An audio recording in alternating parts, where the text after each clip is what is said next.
Hi there. So I found that my phone has probably the best quality. So I'm going to do my best to give just a little description, overview of the article that I chose, which is called "The Best App is the Teacher." And so in that article, it talked about using technology, which this class is basically about, including using it in the mathematical classroom. And it goes on to say that we can't necessarily give full control the technology and then remove teachers from the classroom, but it gives a few points on how we could emphasize using technology. So one of them was it helps to increase engagement of the student, and it helps to draw them. In my case, I've seen it draw their attention. It can also be a little more entertaining than just giving them worksheets that are paper based, and there can be a level of immediate gratification if you're showing, say, a quiz, or they're answering questions and it'll tell them right away if it's right or wrong, give them feedback right away. You don't have to wait for the teacher, say, to mark something. Or if you do something like I posted a link to the Kahoot quiz website, and you can kind of have a bit of a game where students answer questions based on a topic. So it also helps kind of with the parts of the skills they're learning and developing rapidly, so it can encourage rapid knowledge and how much you can sort of give, depending on how much the student can take in. It can increase motivation because there's an element of using technology that students really like. And so if you add that in there, there's more motivation to maybe do the work. And say a student's not super artistic or has trouble, say, writing and things like that, the technology can really enhance those sort of skills that might be a little harder for students.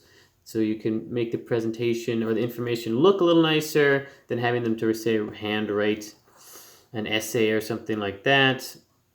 And it can help students understand the information using visual cues or more audio that might help that student learn better. Active participant was the other option, another example of technology that's helpful. So it's easier to share and collaborate the information, and I think I totally agree with that students can just easily access and share with their neighbor or their partners, other students in the classroom. And there's also a level of anonymity where they don't necessarily have to put their hand up and say, hey, I'm going to answer this question. They can sort of submit answers in a way that allows them a little more freedom to not maybe get judged if it's a wrong answer or assumed to be a wrong answer. It allows them to give feedback and information without having to stand up in class, which could be very stressful for some students who deal with more anxiety than others. And it allows them to ask questions too, maybe with more an anonymous base, so that they can think about questions and ask them. They don't have to just look at a page and think this is how you have to answer the question. So there's other examples of online quizzes, games that students can play.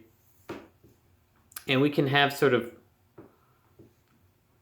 endless access to the internet and knowledge if they know how to function and use it. In our case, the school that I work has a laptop bank, so there's no restrictions on who can access information. So if you had maybe one textbook, it would be maybe a little more challenging for students to be able to get all the information that they need. And it allows students, the final point was sort of that they gain knowledge through inquiry, so they can really be independent learners. If you teach them how to use the skills correctly, or the instruments, the technology, searching things, finding out information that's factual, fact-checking, there's less one-on-one instruction, so the student can sort of go independently and look at information. But the teacher is still key.